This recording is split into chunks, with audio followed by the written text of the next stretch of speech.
თუ დაეცემი, ის წამოდგომაში არ დაგეხმარება. თუ შეცდები, ის სახალხოდ დაგცინებს.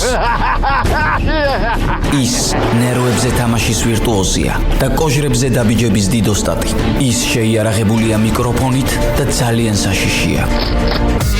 ჯოკერი, დავით ლიკლიკაძის საავტორო გადაცემა. უსმინე ყოველდღე, შაბათ-კვირის გარდა, ძველი ქალაქის ეთერში.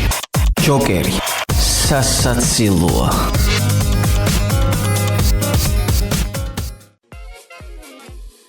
დღევანდელ გადაცემაში ქელეხის ქართულ ტრადიციაზე ვისაუბრებთ, რომელიც მინდა გითხრათ, რომ სულაც არ არის ქართული ტრადიცია, ეს უფრო მავნებლობაა, რომელმაც საბჭოთა საქართველოში თანდათან შეიძინა მასობრივი სახე. ეს გადაცემა ჯოკერია, მე დათო ლიკლიკაძე ვარ, თქვენ გვისმენთ რადიო ძველი ქალაქის ეთერში FM 7.9 გამარჯობა. ქელეხი ძველი ქართული სიტყვაა და ნიშნავს ადამიანის სიკვდილის აღსანიშნავად დროის ტარებას. ქელეხში ქართული საზოგადოება იკრიბება იმისათვის, რომ ასე მონატრებული ხიზილალითა და სათალით, რომელიც აწმკვდარის ოჯახის წევრებმა უკანასკნელი კაპიკებით იყიდეს და არავინ რატომ ჩაიხეთქონ კუჭები. აქაც როგორც ყველა ქართულ სუფრაზე ირჩევენ ერთადერთსა და განუმეორებელს, ყოვლისშემძლე თამადას, რომელიც გამოირჩევა სიტყვა უხვობით, ბლიქნელობითა და რაღაცნაირი ხმით დაყენებული სიტყვებით, მიუხედავად იმისა, რომ აწმკვდარი სუფერხებზე კიდია და შეიძლება არც იცნობდა კიდეც. როგორც უკვე ვთქვით, ქელეხში დელიკატესებიც აქვთ. ამავე რაოდენობით არის ლობიო და ფლავი, ასევე არის კერძები ჩადმით ან ჩამოტარებით. აქვე უნდა აღინიშნოს, რომ თუ კი კერძი ჩამოტარებითაა, სუფრის უმრავლესობა დედის იმაშობა, როგორც საუკეთესო ნაჭერი მას შეხვდეს.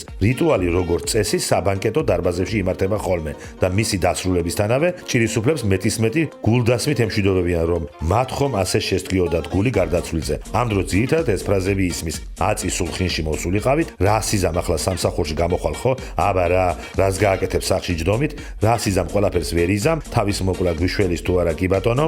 ყველაზე კარგი ნუგეში მაინც ის არის, როცა დამშვიდობების დროს ამბობ, რომ ასეთი სუფრა ცხოვრებაში არ გინახი არათუ ქელეხში, არსად რომ სასწაული პორმალი ჰქონდათ, რომ ამდენაირი თევზი რა გინდოდათ, ნამეტანი მოქსვლიათ. აი აქ გალახდება ჭირისუფალი, მაგრამ მანამდე ჯერ უნდა გაგაცნოთ ქელეხის ატრიბუტები, მაგალითად, მისი ანუ გარდაცვლილის ბავშვების ამხანაგები, რომლებიც სვამენ ავტონომიურად, თამადისგან დამოუკიდებლად, ან და პოხუისტი ბავშვები, რომლებიც მშობლებმა წამოიყოლეს, ისინი მთელი დღე ლიმონათებით დარბიან და მშობლებსაც ტვინს უბურღავენ რიტორიკული კითხვით.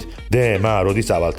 მოკლედ, ქელეხის ტრადიცია ნამდვილად არ იყო ისეთი, რა ფორმითაც ახლა ჩვენ გვაქვს. ეს ყველამ კარგად უნდა იცოდეს, მაგრამ არავის არ სურს ამაზე საუბარი და უარის თქმაც კი. არა და რა მშვენიერი შანსი მოგცა მაშინ COVID პანდემიამ. ერთადერთი რის გამოც COVID პანდემია შეიძლება კარგად მოიხსენიოთ, როცა ქელეხები აიგრძალა, მაგრამ პანდემიის დასრულებასთან ერთად ეს ტრადიციაც აღდგა. ეს გადაცემა ჯოკერია. მე დათო ლიკლიკაძე ვარ. შევხვდებით ერთმანეთს ყოველდღე, შაბათ-კვირის გარდა. თუ დაეცემი, ის წამოდგომაში არ დაგეხმარება.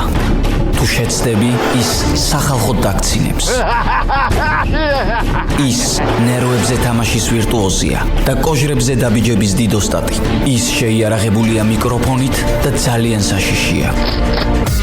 ჯოკერი, დავით ლიკლიკაძის საავტორო გადაცემა. უსმინე ყოველდღე, შაბათ-კვირის გარდა, ძველი ქალაქის ეთერში. ჯოკერი, სასაცილოა.